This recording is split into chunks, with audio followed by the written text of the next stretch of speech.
오늘 설교는 저도 처음 해보는 거고요. 아마 설교를 들어보면 아마 평생 잊을 수 없는 설교가 될 것입니다. 우리 사랑하는 성도님들, 이런 이야기 한번 들어보셨을 것입니다. 어떤 목사님이 교회에 청빙을 받아서 첫 설교를 하게 되었는데, 첫 설교니까 너무 중요하잖아요. 그래서 사랑에 대해서 마음을 다해서 잘 준비해서 설교를 했고, 그 교회가 너무나도 큰 은혜를 받았대요. 그래서 성도님들이 참 좋은 목사님 오셨구나 생각을 하고, 그 다음 주일날 예배에 참석하게 되었는데, 지난주와 똑같은 본문과 똑같은 내용으로 목사님이 사랑에 대해서 설교를 하더래요. 물론 설교 내용이 너무 좋아서 은혜를 받았습니다. 그런데 두 번이나 똑같은 본문에 똑같은 내용의 설교를, 이렇게 생각을 했는데요. 문제는 셋째 주일에도 똑같은 본문이랑 똑같은 내용으로 설교를 하셨대요. 그래서 이건 뭐지? 목사님이 이사를 하셔서 너무 바쁘셔서 새로운 환경에 적응하신다고 힘들어서 그러셨을까? 혹시 지난주, 지지난주에 똑같은 내용으로 설교를 하시는 것을 잊어버리셨을까? 설마 다음 주에도 똑같은 내용으로 설교하는 건 아니겠지? 성도님들이 많이 생각을 하셨대요. 다음 주에도 똑같은 본문과 똑같은 내용으로 설교를 하셨대요. 참다 못한 성도님들이 장로님들에게 이야기를 했대요. 장로님들이 대표해서 목사님에게 찾아가, 목사님, 어떻게 4주 동안 똑같은 본문과 똑같은 내용으로 설교를 할 수 있습니까? 왜 그런 이유가 있으십니까? 제가 이번 주 주일날 말씀을 드리겠다고, 5번째 주일에 목사님이 강단에 올라오셔서 이렇게 말씀을 하셨대요. 저는 여러분들이 설교를 듣는 것으로 그치지 않고 설교를 들으신 대로 살아갈 때까지 설교를 할 것입니다. 여러분들이 사랑할 때까지 설교를 계속할 것입니다. 여러분들이 사랑을 하게 되면 그제서야 다른 설교를 하겠습니다. 이렇게 말씀을 하셨대요.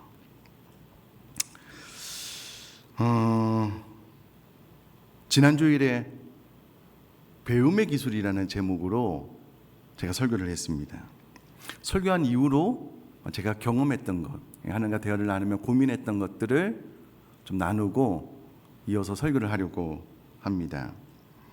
지난주 설교 이후에 제 아들이 목양실에 찾아왔어요. 아빠, 설교 너무 도전받았다고 설교 노트 좀 하나 달라고. 너무 고맙더라고요. 근데 이제 예배가 다 끝나고 나서 이제 제가 빌려줬으니까 갖고 온 거 보니까는 청년부에서 설교 메모를 제법 잘 했더라고요. 참 고맙다라는 생각을 하게 되었습니다. 근데 이제 예배가 끝나고 나서 아들이 저에게 와서, 아빠 설교 노트 좀 달라고 하니 설교를 기록하려고 하는 뜻을 정한 거잖아요. 그래서 제가 오후 예배 시간에 제가 설교를 막 기록하다가 문득 그런 생각이 들었어요. 오전에 배움의 기술에 대한 설교를 하고 그 한 가지 적용이 설교 메모합시다. 간단한 내용이니 과연 오후 예배 시간에 오전 설교를 듣고 설교를 메모하시는 분들이 얼마나 늘어났을까라고 제가 설교를 메모하다가 고개를 들어서 쭉 훑어보고 난 다음에 엄청난 충격을 받았습니다. 별로 설교를 메모하시는 분들이 없으셔요. 일부에 비해서. 순간 이런 생각이 들었습니다. 그렇지. 지난주 설교를 듣고 메모를 하려고 그러는데 설교 노트가 없어서 그러셨겠지 라고 생각을 했습니다. 그러나 문득 혹시 그게 아닐 수도 있겠다 라는 생각이 떠나가지가 않았습니다. 이틀 전 금요성령기도회 때 설교를 메모하다가 문득 이제 5일이 지났으니 어떻게 되었을까? 고개를 들고 우리 성도님이 이게 설교를 메모하는지 고개를 싹 돌려서 봤습니다. 또 엄청난 충격을 받았습니다. 별반 다를 것이 없으셨습니다. 이런 생각이 들더라고요. 설교를 제가 이렇게 했습니다. 설교는 혹은 가르친다라는 것은 내가 아는 것을 전달하는 것을 의미하지 않습니다. 가르친다는 것은 반드시 배움을 야기케 하는 것, 그것이 가르친다, 배운다 같은 뜻을 가진 언어이기 때문에 가르친다라는 것은 배운다라는 것을 의미합니다. 그럼 제가 교수님 이야기로 했잖아요. 교수님이 이제 수업을 쭉 하고 난 다음에 시험을 봤더니 2명 빼고 다 낙제를 한 거예요. 여러분들의 실패는 교수로서의 저의 실패입니다. 여러분들이 설교를 메모하지 않는 것은 설교자로서 저의 실패입니다.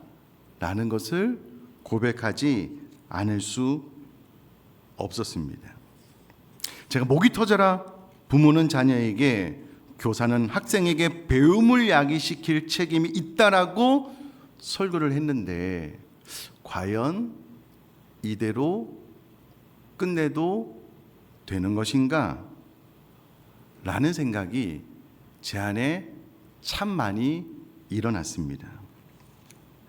배움을 야기할 수 있도록, 태도의 변화가 일어날 수 있도록, 구체적으로 설교를 메모하는 습관이 생겨날 수 있도록 한 번 더 설교를 해야 되는 것 아닌가 라는 생각이 들 좀 제 안에, 제가 똑같은 설교를 지난 20년 동안 2주를 반복해서 해본 적이 없거든요.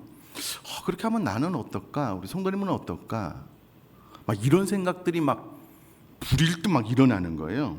그러면서 또 제 안에 저 스스로, 야, 너 설교를 세상 말로 너무 날로 먹으려고 하는 거 아니야?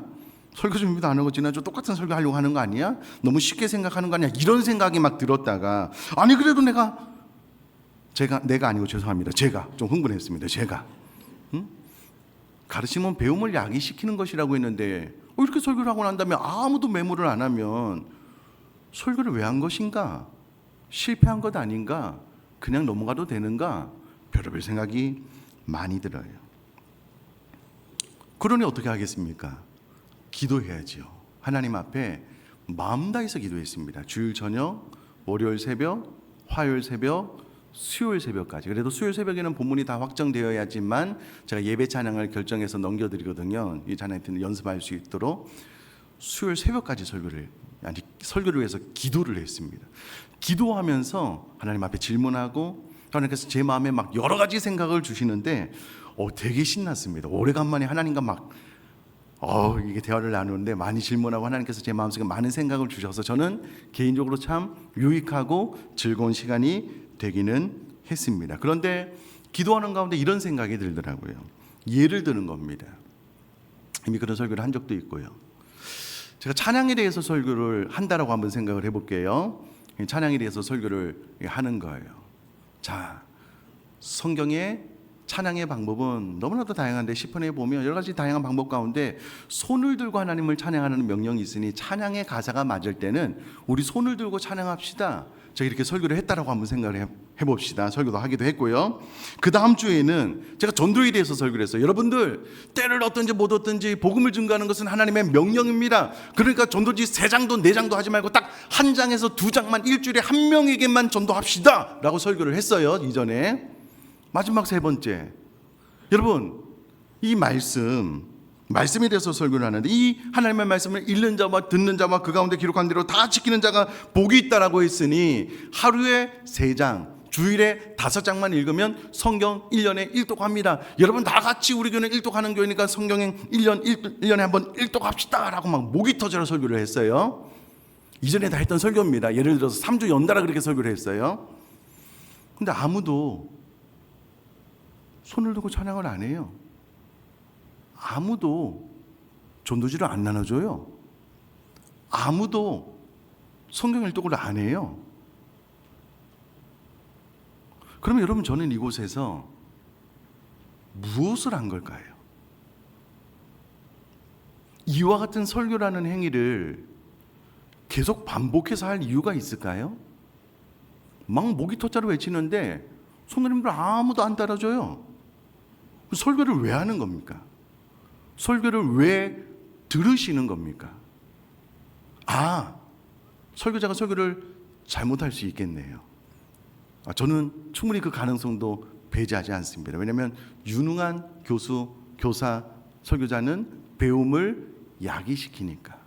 배움을 야기시키지 못한 설교를 했다면 저 스스로도 실패하지 않았는가라고 생각을 해보게 됩니다. 그래서 결국은 오늘 설교 제목이 배움의 기술 1-1입니다.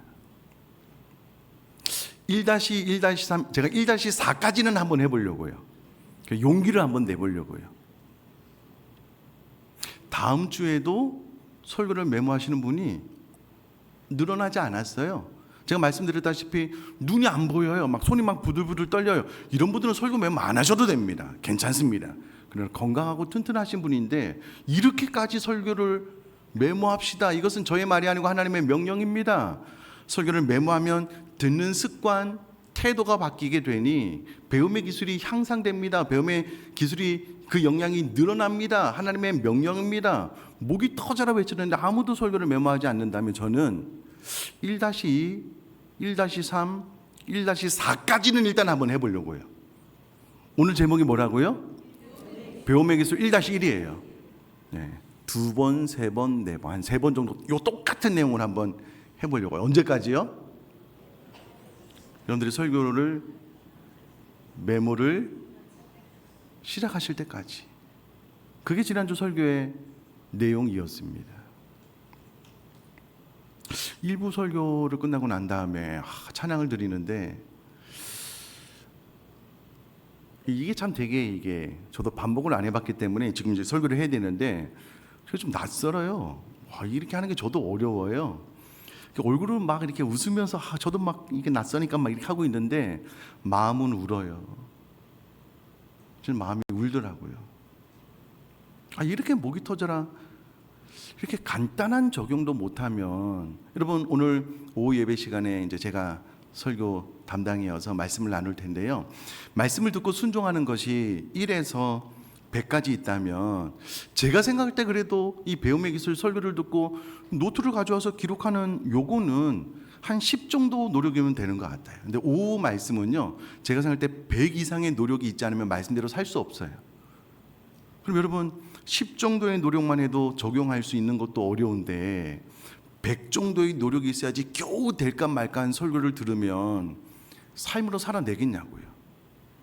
그럼 이게 도대체 무슨 의미가 있는가, 이런 생각을 계속 반복해서 하게 된다라는 겁니다. 그래서 오늘 1-1입니다. 용기를 가지고 다시 한번 해보려고요. 아삽은 정말 잘 가르치고 싶었습니다. 그래서 시편 78편 1, 2절에 내 백성이여 내 율법을 들으며 내 입의 말에 귀를 기울일지어다. 내가 입을 열어 비유로 말하며 예로부터 감추어졌던 것을 드러내려 하니. 이것은 아삽이 열정적으로 가르치겠다라는 것입니다. 우리도 그렇게 해야 될 줄 믿습니다. 자녀들이, 우리들의 제자들이, 저는 우리 성도님들이 반드시 배워 삶으로 살아낼 때까지 열정적으로 가르쳐야 될 줄 믿습니다. 포기 안 하려고요. 계속 한번 해보려고요. 진짜 열정적으로 될 때까지. 왜냐하면 성경이 그것을 우리에게 말하고 있기 때문에 그렇습니다. 자, 그런데 여러분, 우리가 잘 가르치려면 잘 배우는 것은 기본 중에 기본이잖아요. 그래서 우리에게 이제 배움의 기술이 필요한데, 성경은 감사하게도 어떻게 배우면 되느냐, 배움의 태도에 대해서 잘 이야기를 해주고 있어요. 빌립보서 4장 9절 말씀, 너희는 내게 배우고 받고 듣고 본 바를 행하라. 그리하면 평강의 하나님 너희와 함께 계시리라. 여러분, 여기서 받고라는 말은 어떤 내용을 조금도 손상시키지 않고 타인에게 그대로 전달해 줄 목적을 가지고 듣는 것을 의미합니다. 그러니까 우리가 하나님의 말씀을 듣고 배울 때에 내가 그 토시 하나도 안 틀리게 그대로 그거를 받아서 타인에게 전달해 주는 목적을 가지고 듣는 태도를 가지고 있어야 된다. 아니, 그렇게 실제로 그렇게 삶을 살아야 된다라고 사도 바울이 빌립보 교회 성도들에게 가르쳐주고 있다라는 거예요. 자, 그러면 이 말씀을 고의 삼아서 나를 보면 돼요. 나의 말씀을 듣는 태도는 어떻게 바뀌었는가? 어떻게 변화되었는가? 나는 말씀을 들을 때 진짜 토시 하나도 놓치지 않고 그대로 잘 전달을 해주려고 노력하고 있는가 점검해 보면 돼요. 그럼 제가 그런 이야기 드렸습니다. 오늘날 여러분 중국에서는 중국이 너무 넓잖아요. 감사하게 여러분 중국 정부가 기독교 말살 정책을 해도요, 이 지역의 성도님들이 계속해서 늘어나요. 복음의 능력 때문에. 그러다 보니까 교육자가 없는 거예요. 그러니까 귀한 말씀이 잘 선포되지가 않아요. 훈련받은 주의 종들이 부족하니까. 그래서 이제 한국이나 외국에서 중국의 이제 지하교회에 아무도 모르게 은밀히 이렇게 집회를 하잖아요. 그러면 진짜 며칠을 기차 타고 와가지고 그 몇 명이 진짜 그 집회에 간절히 사모하는 마음으로 참석하시는 분들이 진짜 있대요. 지금도 있대요. 왜냐하면 본인 교회 수백 수천만의 성도님들은 이와 같이 귀한 말씀을 듣지 못하거든요. 그러니까 본인이 대표로 왔어요. 그 부흥회에 들은 말씀을 가서 그대로 전달을 해야 되는 거예요. 그러니까는 여러분 어떻게 듣겠습니까? 진짜 토시 하나 틀리지 않도록 막 빽빽하게 적어가지고 막 그걸 반복하고 연습하고 막 서로 야 이거 맞아 너 어떻게 메모했어 서로 막 이렇게 해가지고요 한편의 완벽한 설교를 여러 편 갖고 와서 그대로 전달을 해준대요. 진짜 그렇게 한대요. 그것이 오늘 이 빌립보서 사도 바울이 빌립보 교회 성도들에게 말하는 듣는 방법, 듣는 태도라는 것입니다. 실제로 우리 교회 성도님 가운데 한 분이 본인의 가족 중에 한 분이 이제 불치병으로 예배 참석 못하고 본인이 이제 복음을 증거해서 예수 믿게 되었는데 교회 못 나가는 거예요. 그래서 이제 몸이 거동이 불편하니 그래도 우리 교회에서 일부 예배 드리고 이제 그 집에 가서 청소하고 집안일하고 우리 교회 일부 예배 때 들은 말씀을 그대로 전달을 한대요. 처음에는 잘 안 됐대요. 들어도 한두 마디 야 이게 뭐 목사님 이런 이야기 하셨어 이렇게 막 1, 2분 하다가 나중에는 이게 반복되니까는요 이게 배움의 기술이 늘어난 거예요. 점점 늘어나니까 거의 다 그냥 전달을 할 수 있게 되었다라는 이야기를 들었을 때에 참 많은 생각을 했습니다. 설교를 듣는다는 것, 배운다는 것은 이런 태도를 갖는 것이구나 라는 것을 그때 마음속에 좀 새기게 되었는데요. 사랑하는 성도님들, 지금 어떤 마음과 태도로 말씀을 듣고 계십니까? 사실은 제가 이렇게 이야기하지만 제가 보니까 메모하시는 분들이 많이 늘어나세요. 진짜 마음으로 감사합니다. 근데 더 늘어나야 돼요. 더. 제가 생각할 때 저 스스로의 어떤 기준이 있거든요. 그 기준을 좀 넘으면 좋겠다라는 생각을 하게 됩니다. 그러면서 여러분 제가 지난주에 딱 하나 말씀드렸습니다. 우리가 들을 때는 다 이해한 것 같지만 들을 때는 다 내가 알아듣고 전할 수 있는 것 같지만 막상 전하려고 해보면 60%도 못 전해요. 60%뿐만 아니라 그 전하는 것도 오류가 생겨요. 정확하게 전달이 안 돼요. 그래서 잘 전달하는 가장 좋은 방법은 메모하는 겁니다. 메모. 그래서 적용 딱 하나 있습니다. 뭐요? 설교 메모합시다. 설교 노트 갖고 와서 설교를 한번 기록해 봅시다. 집중력이 더 높아지고요. 배움의 기술이 향상되고요. 설교 노트를 가지고 보면 그것을 그래도 대부분 타인에게 전달을 해줄 수가 있거든요. 제가 지난 금요일 날 양명철 전사님 설교할 때 은혜를 많이 받았습니다. 빽빽하게 적었어요. 저한테 그것을 내일 설교하라고 하면 한 80% 이상은 그대로 할 수 있을 것 같아요. 왜냐하면 제가 다 적어놨거든요. 그렇게 배우시면 좋다라는 것을 말씀을 드렸습니다. 특별히 이것이 저의 권면이 아니잖아요. 저의 바람이 아니잖아요. 그냥 의정부 비전교회 담임 목사가 그냥 이렇게 하면 좋습니다. 그 메시지가 아니잖아요.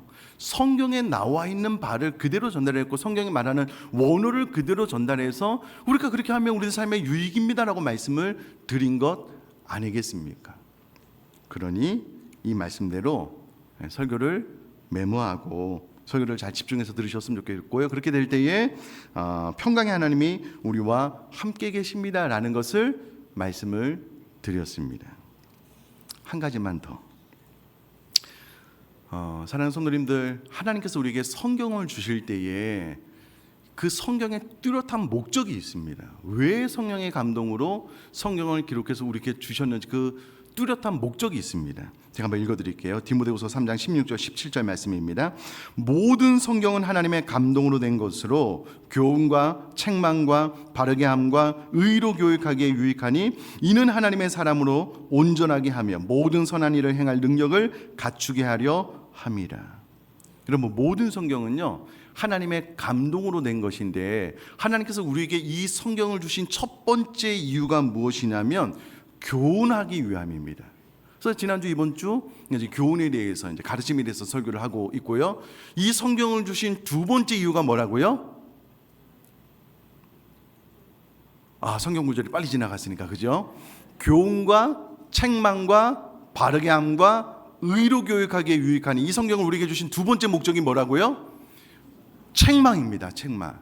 그래서 여러분 이 설교를 들을 때에 나는 은혜 받으려고 듣는 것은 순서가 잘못된 거예요. 이 말씀을 들을 때 내가 교훈과 책망과 바르게 함과 의로 교육받아서 내가 하나님의 사람으로서 온전케 되기 위하여 이 말씀을 들으면서 그것이 나에게 은혜가 되면 되는 것이지, 내가 이 모든 것들을 다 뒤로 하고 은혜만 받으려고 하는 것은 잘못된 순서입니다. 다시요, 이 성경을 하나님께서 우리에게 주신 첫 번째 이유는 교훈하기 위해서죠. 두 번째가 뭐라고요? 책망입니다. 책망.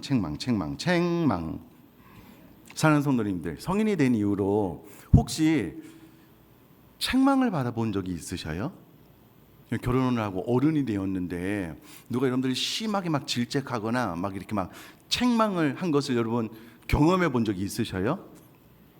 우리가 이제 성인이 되면 간혹 그런 경우가 있기는 한데 대부분 없잖아요. 특별히 저 같은 경우에는 제가 이제 너무 젊을 때 담임이 돼가지고요, 제가 생각할 때 저는 완벽한 사람이 아니에요. 너무 부족하고 또 모자라기도 하고 또 좀 완성형이 아니에요. 저 스스로 그렇게 생각을 해요. 그래서 참 부족한 것이 참 많다라고 생각을 해요. 근데 신기한 것은 누군가 저에게 책망을 안 해요.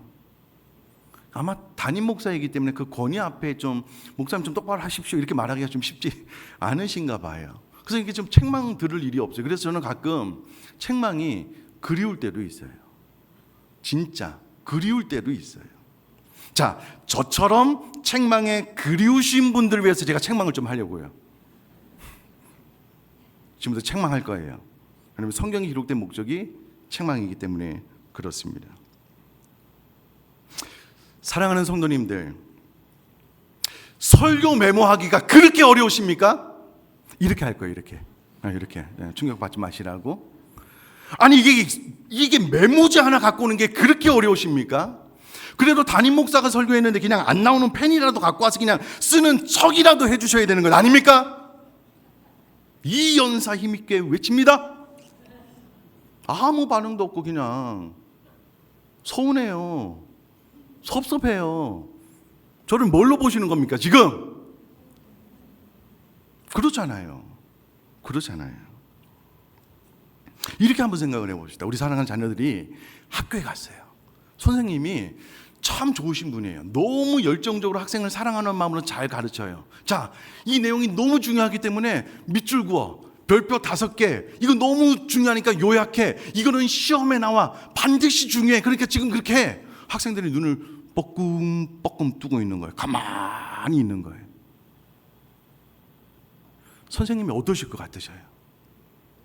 어느 순간 선생님이 내가 이렇게 열정적으로 가르쳐도 너는 내 인생이니까 너 알아서 해, 그냥 나는 내 책임만 다 할래, 한번 딱 외치고 그냥 배우든지 안 배우든지 그냥 딱 멈춰버리면요, 우리 자녀들은 끝입니다. 끝이에요. 선생님이 열정적으로 안 가르치는데 어떻게 배울 수 있어요?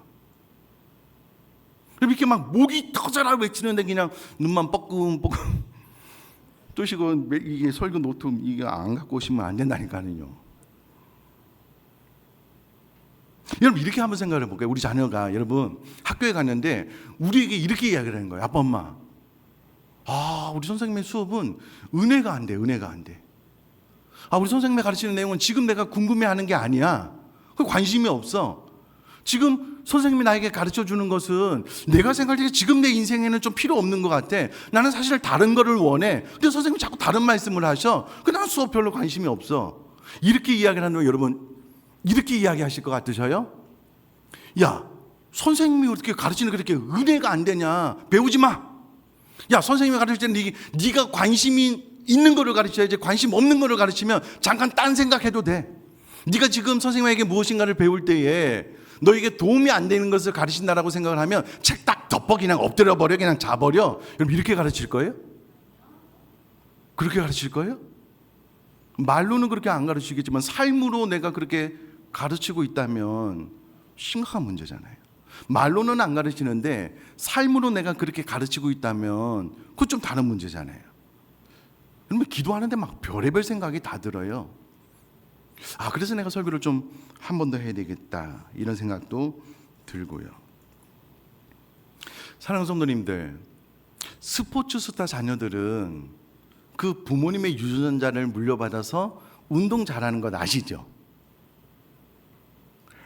다시요. 부모님이 여러분 운동을 잘하면은요, 그 세포 안에 운동을 잘하는 어떤 DNA가 새겨져서요, 그게 자녀들에게 그대로 대물림이 되거든요. 음악을 잘하시는 분들의 자녀들은 또 음악을 잘해요. 그게 왜 그러냐면 그 세포 속에 그런 것들이 새겨지나 봐요. 그 부모님 때 열심히 한 그 노력 능력들이 그 세포 DNA 속에 새겨져서 그게 이제 되물림 되나 봐요. 이렇게 생각을 해보자고요, 여러분. 지금 뭐 우리는 자녀를 이미 다 낳으신 분들은 좀 아쉽지만 그래도 우리 자녀들에게 소망이 있으니까 이렇게 생각을 해보자고요. 그럼 우리가 이제 뭐 청년들 많으니까 좋아요. 야, 이제 내가 결혼을 해서 자녀를 낳아야 되는데, 내가 목사님 설교를 그냥 그대로 따라서 했는데 그냥 설교만 그냥 메모를 했을 뿐인데 어느 순간 막 듣는 집중력이 막 크게 향상됐어요. 딱 말할 때마다 그 핵심 포인트가 뭔지 정확하게 알고 받아 적는 능력이 착착착 생길 뿐만 아니라 그것을 타인에게 전달할 때 목사님 오늘 1번, 2번, 3번 이런 설교해서 착착착착 나가는 거예요. 그게 막 내 세포 속에 막 다 새겨졌어요. 그리고 우리가 자녀를 낳았어요. 근데 얘가 응애하고 태어나자마자 엄마를 향한 시선을 놓치지가 않네요.